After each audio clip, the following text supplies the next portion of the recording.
Okay, welcome to Civil Engineering 5305. This is our last really topic of the semester called slope stability and embankment stability. So this is kind of a culmination of using ideas that we know about strength, about now retaining walls, and putting this together to understand the performance of retained systems and also the potential for landsliding on just native slopes and native materials. So I have posted this lecture out in Canvas. If you look in the folders file in Canvas, you should be able to find something called slopestability.pdf. So you're welcome to follow along with me if it's easier to do it that way than to watch it live on Zoom. The first part of this lecture has a homework assignment. We are going to be using a piece of software called Visual Slope. I've requested a license for that so that we can use it not only for the semester but also during the final. The owners of that software have not replied, but I suspect they will relatively soon. But there is a trial version available that you can use. That's not an educational version, but I understand the trial version, once you start it, gives you 1 week of time, and then it will no longer allow you to use it. But anyway, hopefully we can use the educational version. So these first few pages just describe the homework assignment. I'm not going to go over them in detail. I think it would be better to do this, when we get back in class, but basically, you're setting up a couple simple cases to use the software and evaluate slope stability given some soil properties and some information about slope configurations.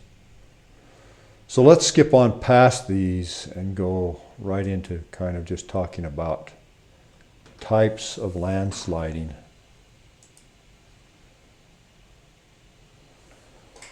So this is probably more in terms of geological terms, not engineering features, of how geologists have classified what they call mass movement. We would probably simply say landsliding, but they are a little more particular in how they describe potential mass movement. So let's go in the upper left-hand corner here, one described as flow. Here we have, it looks like, layered stratum that are on an incline, and there's some soil mass setting on top of that, probably topsoil or unconsolidated soil materials. And what happens sometimes is this superficial layer gets wet and it simply breaks away and flows and creates a flow slide. So these can be fairly pervasive and very dangerous because the speed at which that flow occurs sometimes gives, if there are engineered features or housing or buildings below, gives the occupants no time to respond and react. So they're very dangerous. Let's move into the middle. Here we see a rock mass that's not only tilted, so it has layering, but it also has a joint system that's developed. And in what can happen is those individual blocks or rocks can simply topple or tumble. So we'll see this, you'll see this sometimes, particularly in southern Utah, these type of failures in jointed rock systems. Moving to the far right, upper right, is a slump failure. In my view, this is the most common type of thing that you'll see in Utah, where you have a maybe somewhat more homogeneous mass of soil, and you develop somewhat of a circular failure surface where the slope has become unstable and you get this kind of a slump. And I'll show you obviously some examples of this. Others, a rock slide where you have rock moving on rock. It's a little different than the flow slide because here now on the superficial layer is pretty much rock and it's just breaking and moving down slope. So that's a rock slide.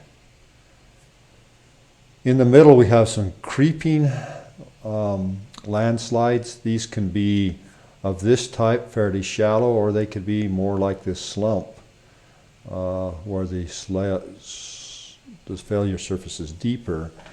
And what's happening here is the amount of movement per year is quite slow, but in general the movement is still persistent enough to cause failure.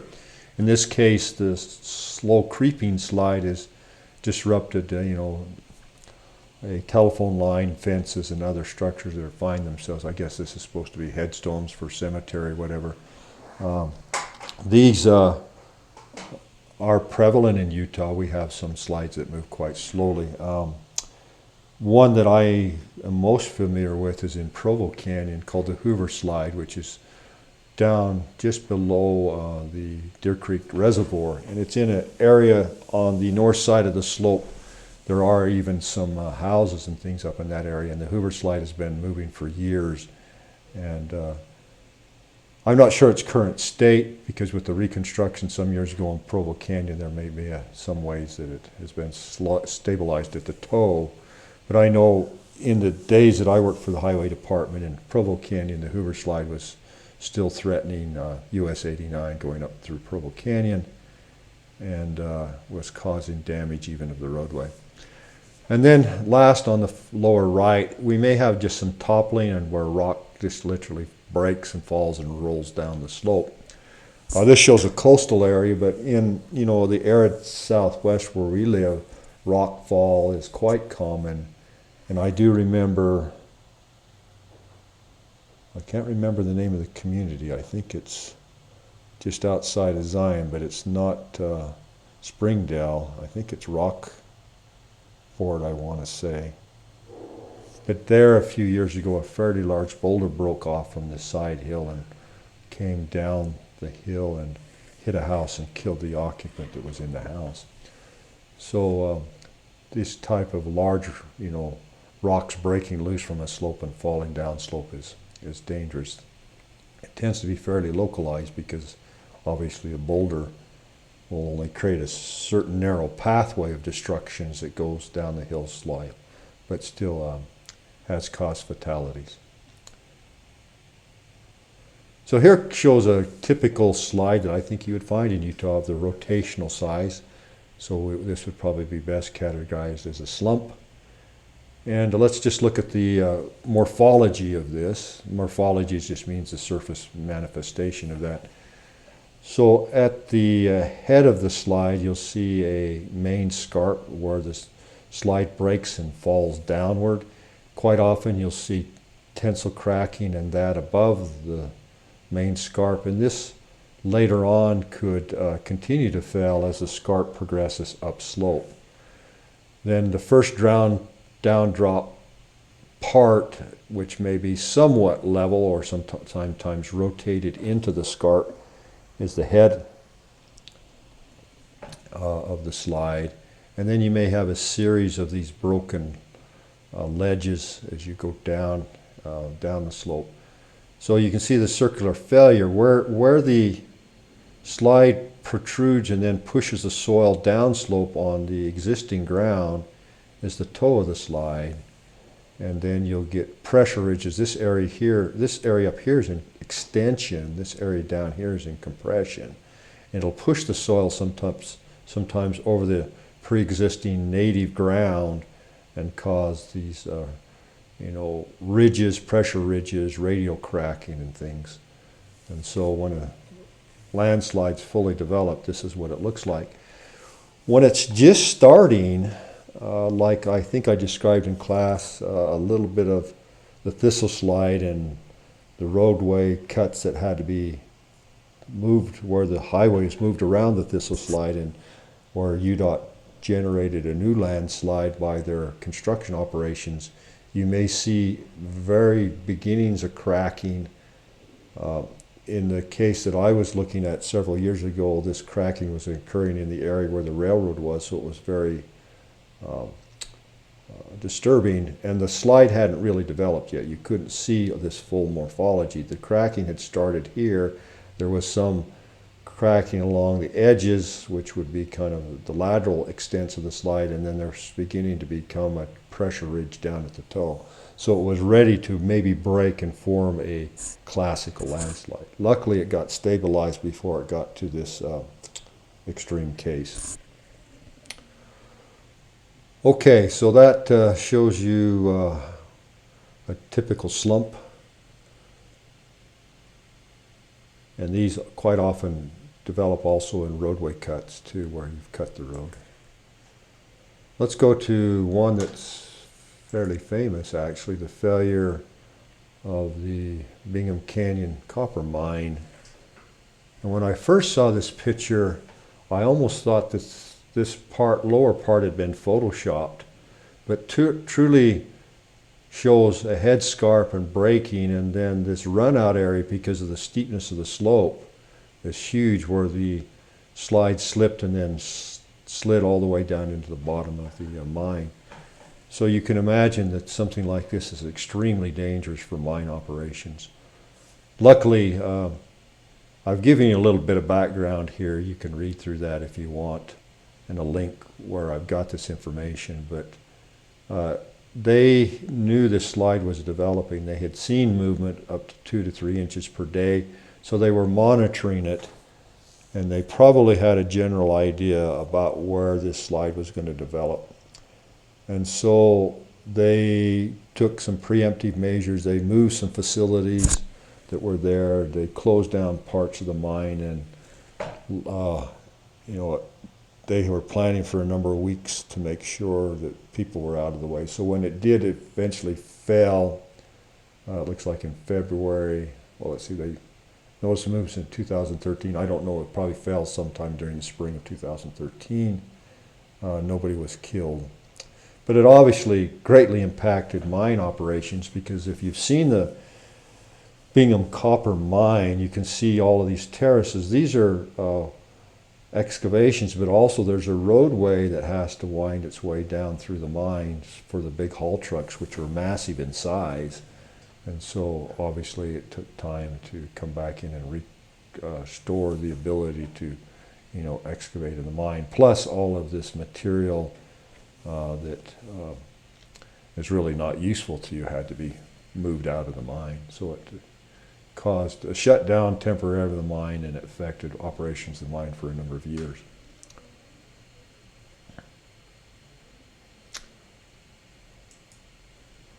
Another one that I do remember quite well was some landsliding that developed in North Salt Lake. There's the Eagle Ridge Tennis Swim Club building that was threatened by this. This is again a slump, but the hillside is being reconfigured, and there's being fill added to this natural landslide, which was stable but had not been recognized. So as they contoured and put more fill on this, they remobilized a pre-existing slide. So again, we can see kind of a slump. Here's the head scarp up here. It's breaking away the side margins, and then the slide's moving and threatening. It did destroy, I think, one home here. I think this looks to be a vacant lot, and then it threatened this tennis club building and structure. So this received a lot of attention in the news. Let's just look a little bit about its what's known about it, and then if you want to read about this slide, there's a pretty good description on the Utah Geological Survey website, which I've given you a link here below. So let's see it. It's occurring, some small shallow landslides in this area had been already pre-identified in the mid-2000s.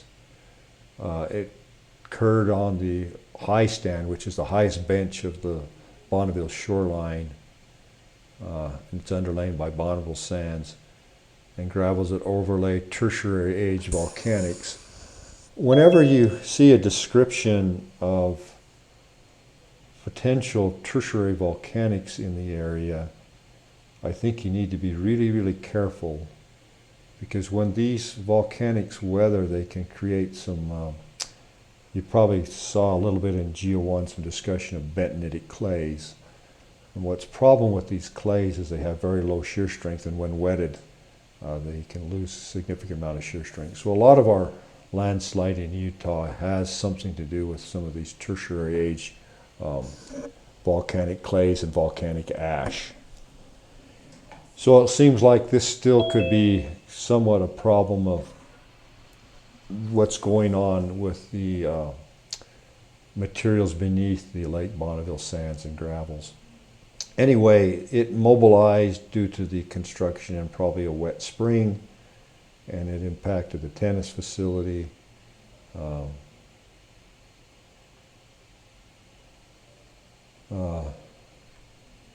Anyway, there's some more photos on this. I think if you click and look at it in Google, you can even see some photos and some video of this landslide while it was active and moving downslope.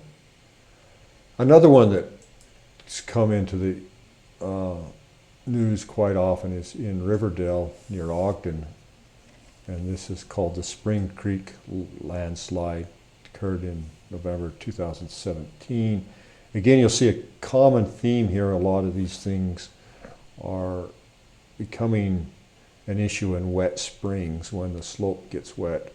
But there is some natural spring water flowing in this area, in this slope, and it's destabilized this, and then you can see a terrace above, probably a Lake Bonneville terrace.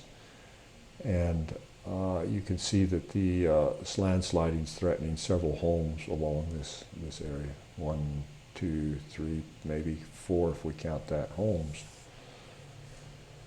So this becomes a safety issue that at any time could this slide slip further and essentially engulf these homes in the landslide. Okay. Anyway, just some recent landslide in Utah.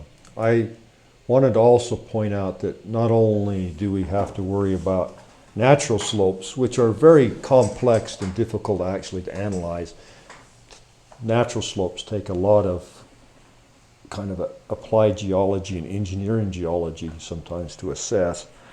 Even when we get into engineered works like retaining walls, this is a mechanically stabilized earth wall in Colorado, so we can see the paneling here and then the reinforced zone.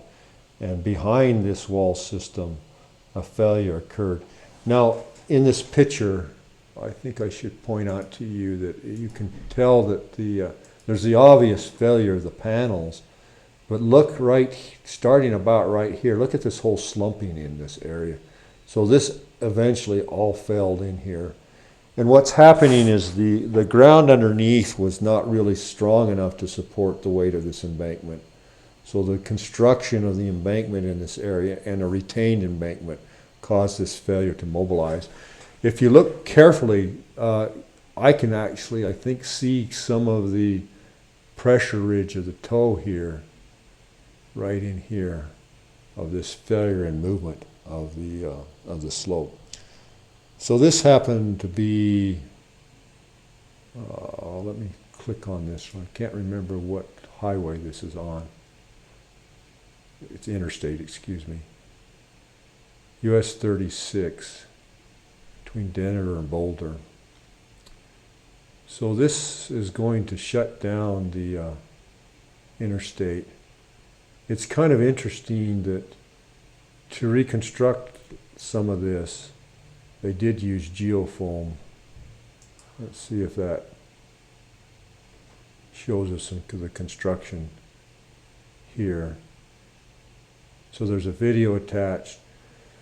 So this was a rapid repair, and I guess in this particular case, the geofoam turned out to be the fastest way to reconstruct the embankment. I think there was some stabilization at the toe of the slide, and then the placement of the lightweight fill to replace the old earthen fill to make sure that the slide doesn't mobilize anymore. So it's an interesting case, and here's a cross section of it. I may have this, I think, in my notes. Yeah, I did put this in my notes. So you can see a cross-section of how the area was reconstructed. And this was probably done within, the paper would probably say, but I would imagine this could have been reconstructed in about 1 month's time. But anyway, a major problem when you have landsliding affecting transportation, active transportation facilities. One last one that became very important slide in geotechniques, this is well publicized and read, was the failure of the Yeager Airport in Charleston, West Virginia. So just to give you an idea what's happening, in the upper left-hand corner here, you see the runway, and this area here that has the black top with the stripes, this is a, I guess, if a plane, it's an arrestor. It's kind of like for us, you know, you've probably seen on highways where you have runaway truck ramps. This area is meant to be softer and to stop an airplane if for some reason it runs off the runway, it wouldn't fall down this steep bluff. So this is kind of an arrestor area. And to build this arrestor area, you can see the large amount of fill that was placed on the slope. Unfortunately, that large amount of fill, and I think it was reinforced with geosynthetics too, so it's a reinforced slope, meaning that there's geosynthetic materials being used in the slope to build up this fairly steep slope. It all failed, and you can see the failure occurred and took away the arrestor. It didn't threaten the runway itself, but this operationally was important to the airport. So it was eventually reconstructed, and the reconstruction was really quite a job itself, because the landsliding was, you know, threatening other things down here, smaller roadway, and I don't know if there were any homes. So let's focus what's going on here in the foreground. We see coming in with a tieback wall system. This is, you know, not only tiebacks, but there may be something that's gone down in the toe, I don't recall, to build this, again, mechanically stabilized and tieback wall system. So this is soil knelling and maybe even caissons sunk down here to slope, stabilize the slope. This had to be reconstructed again. This part here did not fail, so it was probably left in original condition, but this had to be regraded.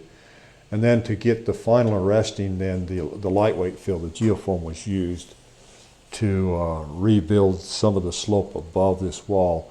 Probably there was a concern that no matter what they did in this particular area, this retaining wall here could not support the final, you know, configuration like this. So the lightweight fill was used to reconstruct this, and then the slope, the arrestor area was reconstructed on top of that. Okay, so let me pause for just a second before I go into theory. Do you have any comments or questions on any of these things you saw that I just went through?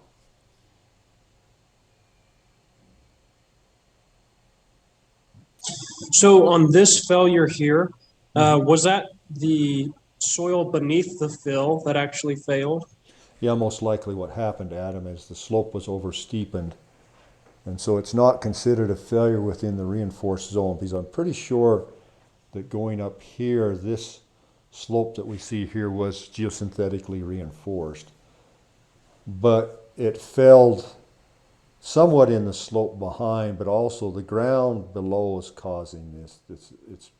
It's the pre-existing slope that they were building on probably failed, initiated sliding down here at the toe, which then gave away. Once that sliding starts, this thing probably failed fairly quickly and catastrophically.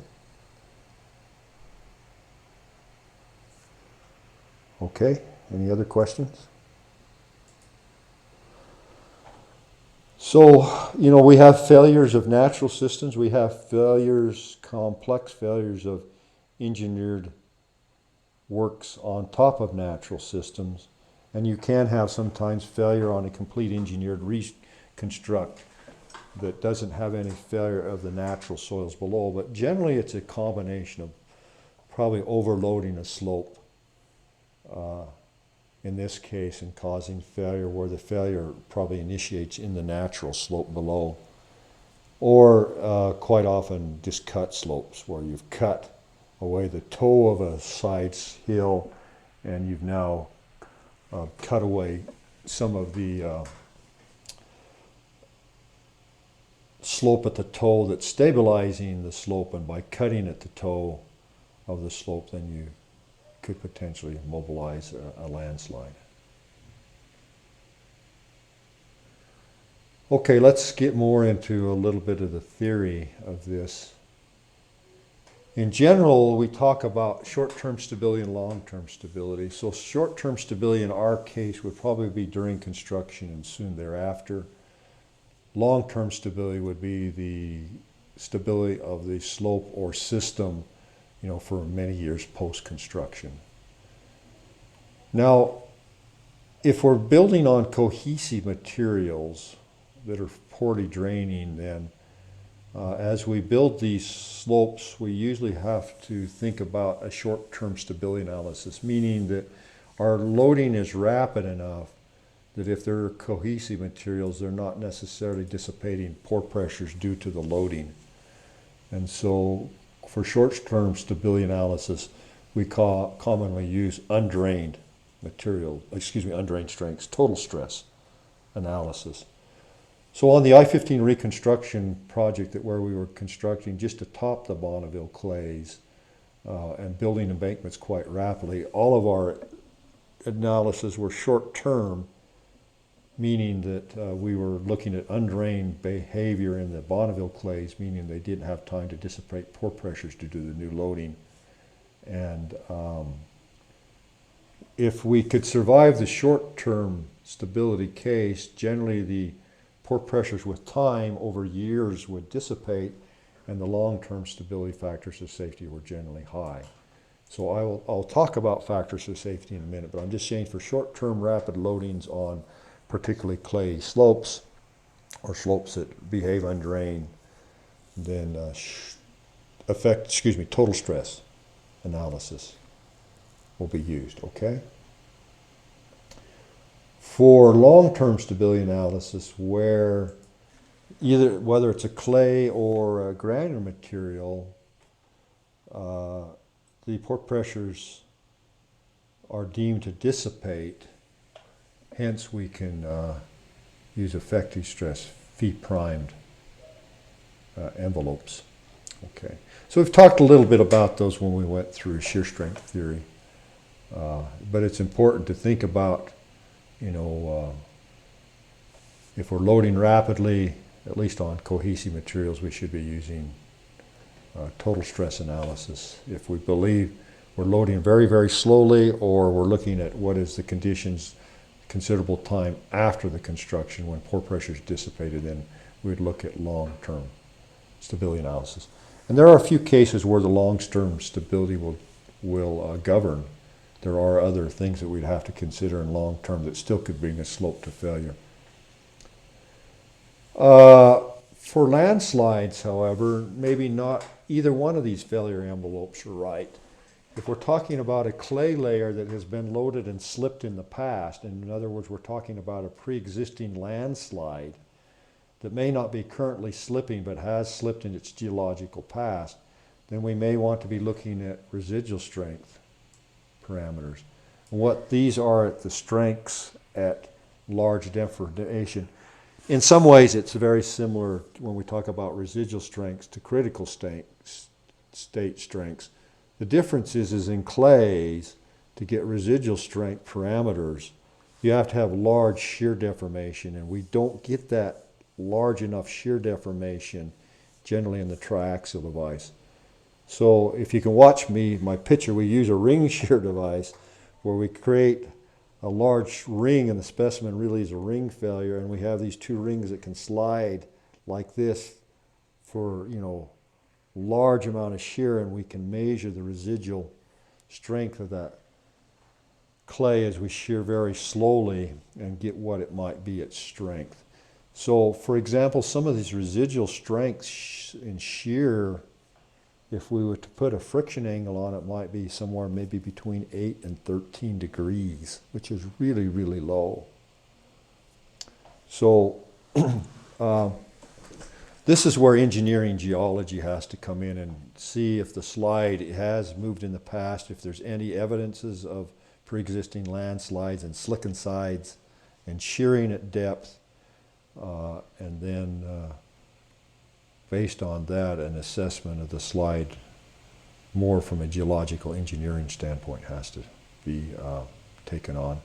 Geotechnical engineers are qualified to do, I guess, analysis of landsliding, but I really think if you're talking about pre-existing landsliding and potential of moving on native materials, you really need to consult with your geological friends and understand what could be going on. For me, with a degree in geology and in geotechnical engineering, it's kind of easy for me to transition between, geology to geological engineering to geotechnical engineering. But you as civil engineers may not have the background you need to assess landslides necessarily.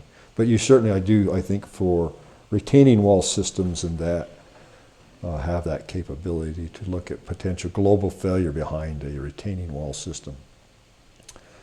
There's another note here that's important for over-consolidated clays. We talked a little bit about this, I think, when we discussed over-consolidation and strength. Some of these over-consolidated clays, with time, can actually reduce in their factor of safety and have failure some years after the initial cut. This was noticed in England during the construction of some of the rail systems in the 1800s, where they were doing cuts through very stiff over-consolidated clays. The cuts held for a number of years, but maybe 5, 10, 15 years later, the slopes failed. What's happening is in over-consolidated clays, as you actually make a cut and put some shear stresses in the slope above the cut, the clays are trying to deform, but they're dilative, and you are creating essentially some negative relative excess pore pressures, which gives you, in terms of effective stress, still some strength. But those pore pressure dissipated with time and the slope failed. And this happens quite often, even in the United States. An initial cut in clay could hold for quite some time and not be unstable, but with time, it can potentially fail in native materials. So I'm just warning you about that. And sometimes we would be using residual strength parameters, soil parameters for that, not what you would get from, like a triaxial device or a direct shear device. Any questions about this discussion?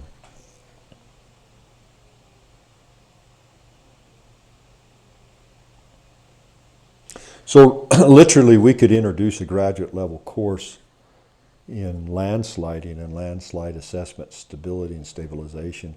That in the past has really been taught by the geological engineering group, not the civil engineering group. So if you have interest in this particular topic, I'd recommend you maybe talk with Dr. Jeff Moore from the geology department, see what they offer currently in terms of landsliding and geological assessment and the stability of landslides. Let's get into factors of safety. We'll eventually show you how the analysis are done, but let's just talk about practice and what do we use in design. So for short-term stability during construction, we need at least a factor of safety of 1.3. Okay.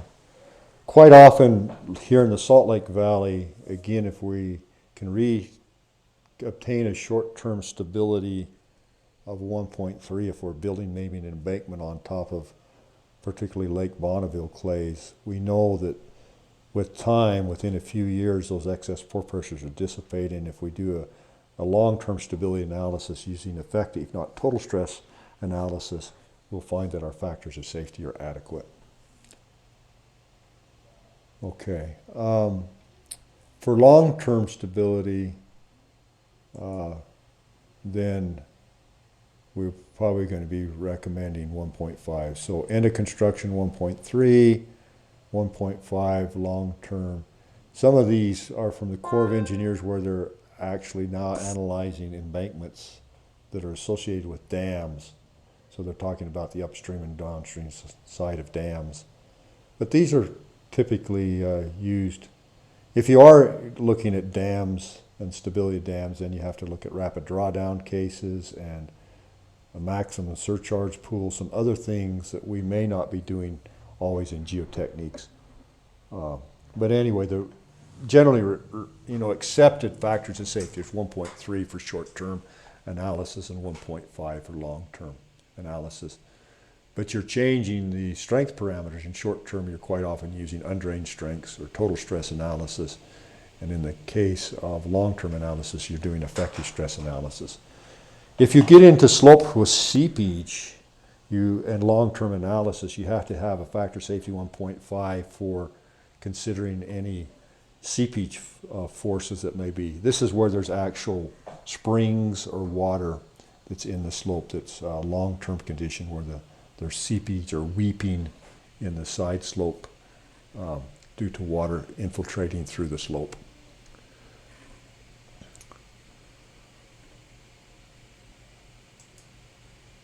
Okay, let's just kind of look. This case looks like an embankment dam. You can see a clay core. We can see a layer down here that's, I think, has got low shear resistance. So we have a complex failure coming through the clay core, through the dam on this weaker substratum. These arrows don't show the direction of movement. The direction of movement's opposite. These show the direction of arrows on a free body diagram where the resisting forces, the shear resistance in the soil has to resist this potential shear failure. Okay.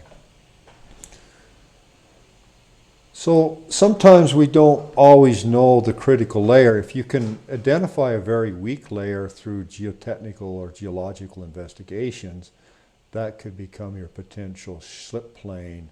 But sometimes it's not always known.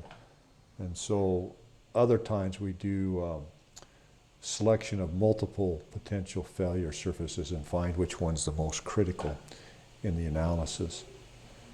Anyway, we can assume one, or we can let the computer, by brute force, try to find the one with the lowest factor of safety, and then we can analyze it. Computers can analyze these cases pretty quickly. So quite often, if I do a general stability analysis where I don't have a critical weak layer and I'm just looking at maybe changes with depth but not any obvious layer that's going to cause failure, the computer programs can analyze 150 to 200 potential failure surfaces quite quickly within a matter of a few minutes and tell me which is the lowest factor of safety. Okay.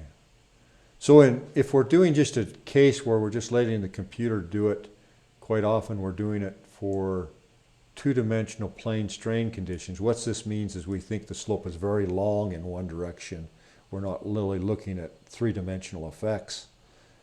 And we just allow it by brute force to do a bunch of analyses and find us the circle or the critical surface that has the lowest factor of safety. Though I'm speaking quite often in terms of circles, and I think that's what we're going to be doing in this class, let's just assume, kind of circular failures. It is possible to do more of a wedge failure and predefine the critical wedge, or at least define that the wedge must come through here. So it could be circular or wedge shaped when it does this. But computers are quite, efficient at doing these analyses because they're not really complex analyses. So let's just get into the basics of what has to go on in this. So it still becomes a factor of safety analysis. In the beginning of this course, we talked quite a bit about factors of safety, and this would be working stress design or allowable stress design, where we have to look at the capacity, which is the available shear strength along the potential failure surface, divided by what are the stresses that are leading to potential instability. So whenever we have a slope, we have an unbalanced condition where there are shear stresses in and near the slope due to that slope, whether it's a natural slope or a cut slope or an embankment slope that we've built. So we need to know the available strength in terms of soil and the forces or stresses placed on the slope by basically an unbalanced condition or an inclination of a plane or something. So let's do total stress analysis first. This factor of safety can be written this way, where if we take and move, well, I guess if we look at the available strength, the shear strength for total stress analysis, so these are undrained. Remember, total stress analysis, we mean we would be doing the testing of the specimen with the shear phase undrained, meaning we would close the drain so the specimen couldn't dissipate pore pressures during shear. And so we would get a C and a phi from that analysis. So you've seen this equation before, that the available strength is a function of friction here, in this case the normal stress on the failure plane times the tangent of the undrained phi, undrained strength, plus some cohesion divided by the induced stresses in the slope. So this is again the capacity and this is the demand. You can write this again for drain conditions, effective stress analysis. This may not change too much. These are the driving stresses leading to instability. These are the resisting stresses that are contributing to stability. And in this case, for long-term conditions, we'd use an effective stress envelope, where we'd use tangent of the effective friction angle plus the effective cohesion, and the normal stress minus any pore pressures that still may be present. So if in effective stress analysis, you can see we can take care of the presence of water. This U may not be due to any pore pressures due to the generation and consolidation process of the slope as we place new layers on it. This U could be due to seepage or some type of groundwater flow in the slope itself. Okay. So anyway, this is just a rewriting of this. We'll have a discussion on the next slide of how much should we take into account this C primed, because if we shear very, very slowly, most of the strength is coming from the frictional component, not the cohesive component. But I've got just an interesting discussion I'm going to show you, which is not in your notes. I just found it. I'll repost this out so you can see. There's a lot of discussion in the geotechnical community for long-term stability analysis or effective stress analysis. Do we really take credit for C prime? Anyway, if we are using cohesion and friction, we can decouple this and have a component of resistance, shearing resistance due to cohesion, and a component that's due to friction. The key is the way the assumptions to solve the equations for this, we have to think that the cohesion has a maximum and this friction has a maximum resistance it can give us, and we're developing these both at the same rate. So in other words, if we have developed 50% of the cohesion, we would have developed 50% of the friction. That may not necessarily be true in reality, but it's the assumption we make that cohesion and friction are developing their relative resistances both at the same rate. So by the time we reach where the factor of safety is 1, the cohesion has fully developed its maximum amount and the friction's developed its maximum amount. This is just an assumption that we make in the analysis. Okay, here's what I found this morning just as I came in, and it's a discussion. This U-sugar group is a group of professors across the country who are geotechnical engineers, and it was a discussion on whether we use C-primed in stability analysis. Well, some are saying C-primed could be used if it really reflects the fabric and some natural cementation. Some say, well, there's some hydrogen bonding and electroforces that could do it. True cohesion is due to cementation and these other forces, but not due to excess pore pressures. So many think that it doesn't exist at all. Some say if it does exist, it could exist due to cementation in the fabric. But if we do use it, we shouldn't use a high amount of cohesion. Because if you are, there's a chance that you may be taking into account some other things that are temporary, and they may not be present long term, and you could lead to failure. So I like this one here. Where is it here? Let's see. For those who rely on C, they should have primed this. C primed, I will see you in court. Meaning quite often we may take into a high C into our analysis to only find out with time that that C is diminishing. And that is due to long-term dissipation of pore pressures due to shear and just other environmental facts. So as you can tell, even amongst the geotechnical engineers, whether we use C prime, I'm not talking about C for short-term conditions, I'm talking about C prime for long-term conditions. Whether we use it or not is controversial, and how much do we use? So obviously there's a tremendous amount of judgment, I think, when you look at cohesion and what to take account for in your calculations. So probably most of this is a graduate level discussion, but going back to this, we're talking about how much do we use in this formula here of C prime, or do we just say that it's fairly small with time because of environmental factors and only use the frictional component?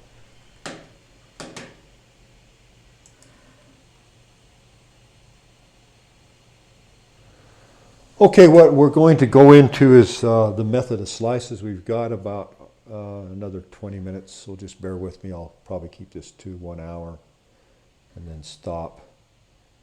Is we can have circular failures, we can have log spiral failures, we can have wedge failures, whatever. The computer can handle them all. But let's look at something that's somewhat circular failure, going through the back slope and then daylighting out at the toe of the slope here. And we're looking at just one wedge. We're going to later learn that we can divide this potential failure surface into a series of wedges and then do limit equilibrium concepts on these wedges and some moments and sometimes summation of forces to analyze the system. So let's just look at one particular failure slice. We should probably call it a slice, not a wedge. Slice within this potential failure mass and just look at the limit equilibrium concepts or free body diagram. So we've talked about earth pressures. So these EIs are the horizontal earth pressures acting against the slice. These X slices are the down drag or up drag on the slice, much like we talked with a wall. We talked about delta in that case. These happen to be side forces on that wedge due to interaction between the slice and the soil. We have a basal shear resistance, so if this is trying to slide down slope, there's going to be a shear resistance on the base of the wedge, much like if we were analyzing a wall for sliding. There's a basal sliding resistance along the base of the wall. This is the same concept, but this slice happens to be just soil, not concrete. And then we have a normal force acting against the wall. This is, if the weight of this slice, I said wall, I should say slice. If the weight of this slice is acting downward, we also need something counteracting it where the soil below is resisting that downward component. Okay, so we have a normal force here, normal to the base of the slice. We have a shear resistance here. We have earth pressures above on the slice pushing downward, we have some acting this way to resist that movement, and then we have some vertical shear interface slices acting along the sides. Any questions about those forces, what they're coming from?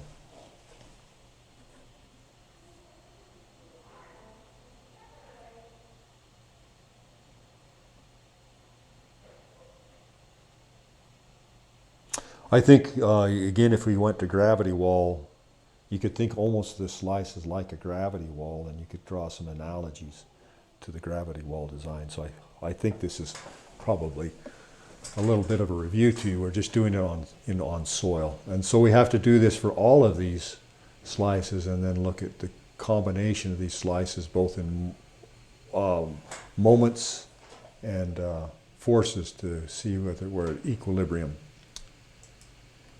Let's see, I may have skipped something on this slide that I maybe shouldn't have. No, I think we're okay. We're going to use principles of static equilibrium.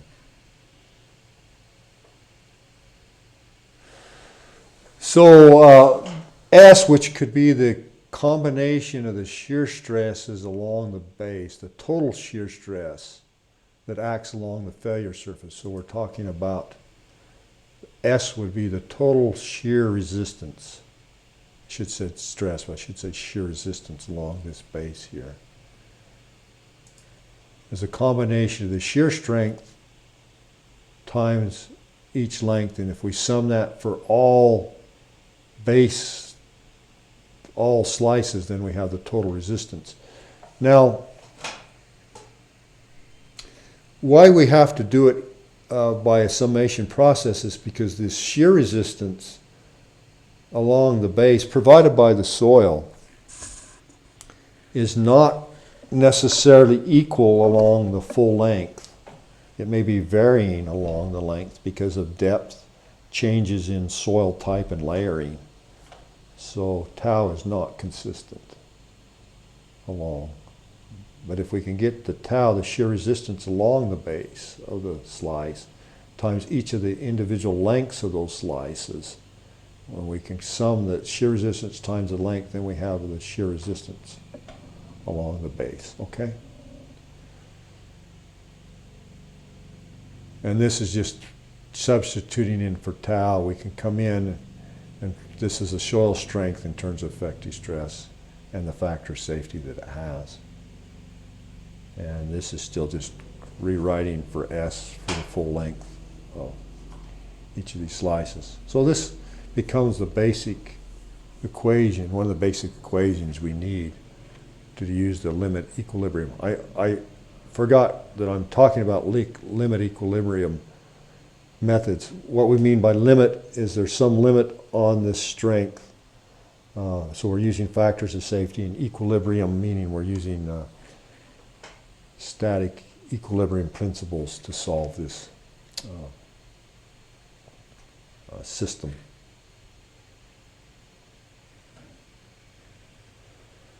So the crux of the matter is doing this for all of these different slices, and we have a cohesive part to this now, this equation, with C prime and the length that C prime acts divided by what factor safety is in the slope, and this is the normal stress to that potential slice, minus U, which is the pore pressures, times the length of that base of that slice times the tangent of friction angle and the factor of safety, because the slope may not be at a factor of safety 1. If it's a factor of safety 1, then we're in impending failure.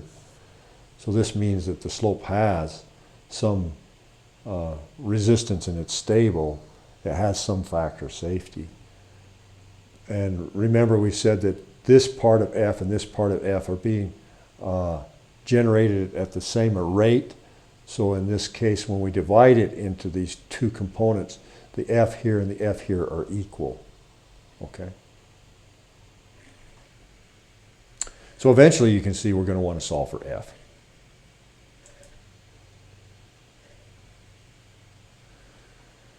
Okay, there's like 20 different people that have looked at this limit equilibrium methods. And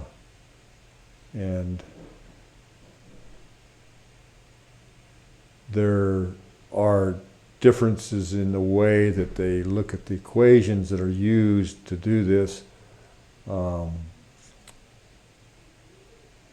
But let's see, if we have the number of unknowns are 5n minus 1, where n is minus 2 is the number of slices. The number of equilibrium equations we have is 3n. If we make some assumptions, we can reduce this system of equations to get it to a statically determinate solution. So different ways and different assumptions can be made, and that means there's variations in the methods. The most common and rudimentary one's called ordinary method of slices right here, OMS. And that's what we're going to be using. Why? Because it's the simplest and easiest for you to understand. There are more rigorous ways. The first one, developed by Bishop, a man named Bishop, was simplified Bishop's method. The Army Corps of Engineers modified Swedish methods. Morgenstern, Price's, Spencer's, and on. So highly studied, but becoming a little bit dated. Most of these methods you're going to see are developing, in the late 50s through the 1980s. And I'm going to suggest to you that there are more rigorous ways of solving this that do not necessarily go through methods of slices using limit equilibrium concepts. We could go to deformation analysis and use a finite element or finite difference techniques and solve these too, which eliminate some of the method assumptions made here and probably are considered more rigorous and that, and I'll show you some of those probably next time. There's a fairly reasonable list of some of the methods. I had one piece of software one time that solved all of these different methods at the same time, so you could just pick which one you wanted to use. Some you'll find that there's not a lot of differences, others depending. This general limit equilibrium method, GLE, is considered the most general method, but sometimes the hardest to employ because there's other things that you may not know that this method needs. Some authors have looked at, is there a balance of forces vertically, a balance of forces horizontally, and then moment balance. So the most general ones will solve vertical forces, horizontal forces, and moment all. So you can see some of these later authors are solving all of these equations. Where, like the ordinary method of slices is going to teach you, we're going to have vertical balance of forces, but we don't necessarily look at horizontal force equilibrium because we don't have enough equations, but we will look at moment equilibrium. And a general summary of the methods and what they're applicable to. So I just add this mainly for your references. Quite often the modified Bishop's method or Spencer's method or the Swedish method are quite commonly used.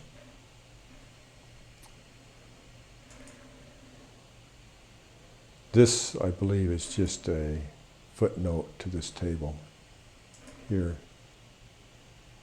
So I won't go into it too much more.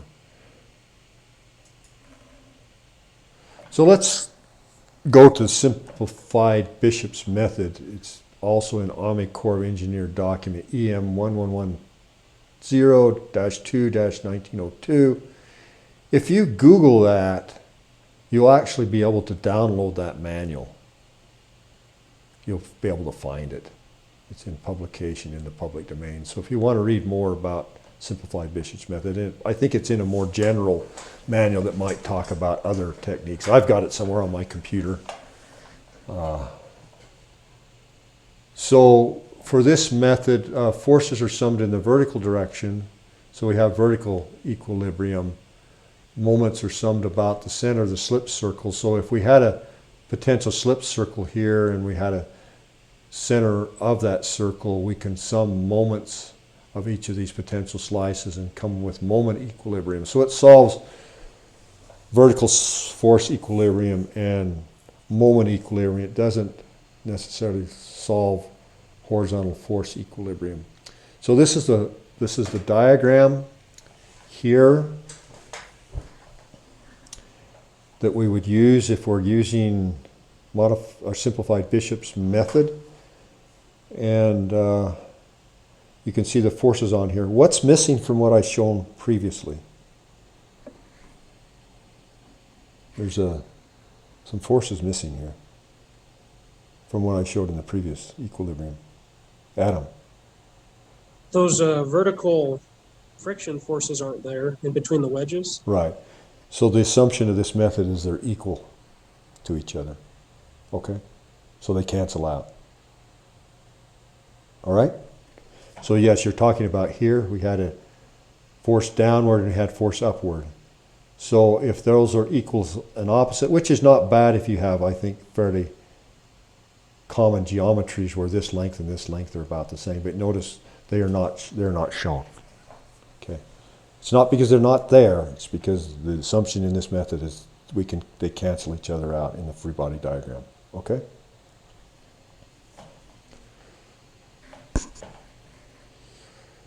So based on this method, the simplified Bishop method, we have n number of slices. The total unknowns is n plus 1 unknowns.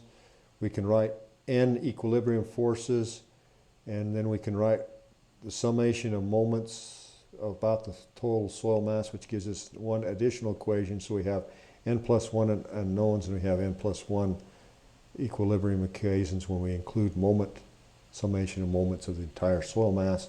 So we have a system of equations that can be solved. Okay?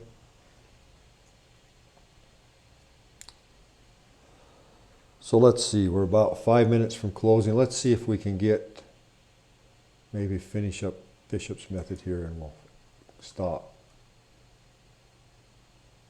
So I found this in the Army Corps of Engineers manual. They took an embankment, found it on sand, rock below, and I guess they felt that this would be one of the circular failures that they wanted to analyze. They divided it up into 9 slices. Here are the soil properties, the shear strengths for the particular layers, and then they went through and used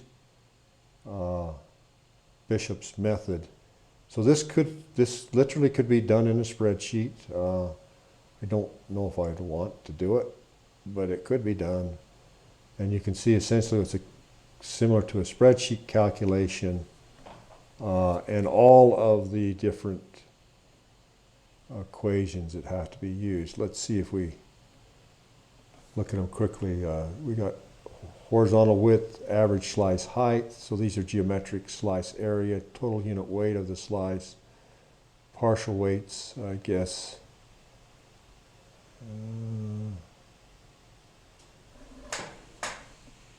Those are just converting from PCF to kips, total weights in kips. Base inclination of the slice here, what is this inclination, at least average inclination. So these are still geometrical, W, sine. So this would be the component. What if we're using the sine, is that the vertical component? No, I have to draw it. It's either the vertical component or the horizontal component. Well, I guess the vertical component, right? If we're using sine, would be the vertical component of the weight of the wedge. Height of the surface above water, so I guess they did include water in their example, so we have to, so this includes a standing water. We see it here shown by this triangle. Average surface pressure, inclination of the base, surface loads, horizontal. I mean, you can see that some of these are dashed out because they don't apply, because they're not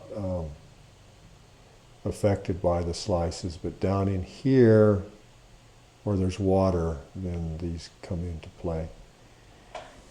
I'm not sure it's really worth going through this too much. I just give it as an example of that this could be done by a spreadsheet or hand calculation, but who would want to?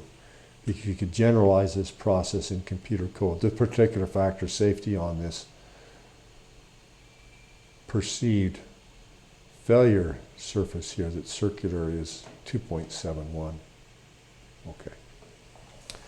So I don't expect you to be able to do a ordinary method of slices by hand. That's not my learning objective. I think if you were interested more in this topic and did slope stability analysis, you would be well recommended to find either this Army Corps of Engineers manual or other more recent things that might be published by ASCE and go through these methods and learn much more about them in detail.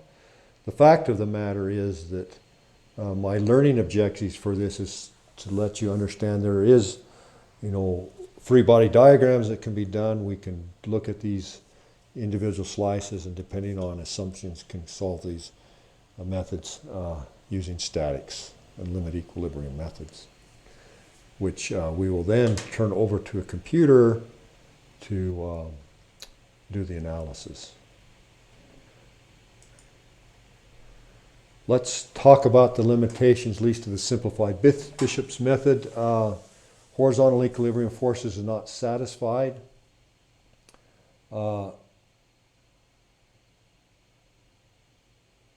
So I guess because I do earthquake engineering, the method, a simplified Bishop method, is not used for earthquake analysis where we will have to apply additional inertial forces to each of the slices due to the earthquake. So it's not that applicable for earthquake engineering. Also, the methods are restricted to circular shear surfaces, which may not be, it's good for fairly homogeneous masses, but if you've got layered systems, then it may not be circular. Recommendations for use. It's been shown by a number of investigators that the factors of safety calculated by the simplified Bishop's method compare pretty well with rigorous methods, usually within 5%. I guess when you're doing these rigorous methods for circular failure surfaces. So for simple cases where we're just homogeneous soil masses, maybe where the strength is varying somewhat in a linear fashion versus depth, then this might work. However, it's widely used, but there is a method recommendation here that where there's major structures involved, where it could threaten some type of buildings, walls, roadways, dams, that maybe it should be checked with a little more rigorous method called Spencer's method. Okay. All right, the rest of this lecture gets into going into using computer analysis. I haven't got the software installed on my computer either, so probably when we get back in class, I'll take a little bit of time and open up the software and we'll start looking at how we use the software to maybe set up a slope, how to provide it the input properties that we need to do the analysis, and then how we would complete an analysis using the computer programs to find ultimately what is the factors of safety on a slope for a given configuration and input soil properties. So I'll stop, see if there's any questions from you before I end. I will upload this to our website so that you can watch it again if you need to. But we can continue this discussion when we get back on Monday in class. All right, well, if there's no questions then, I'm going to stop recording. So give me just a second to do that.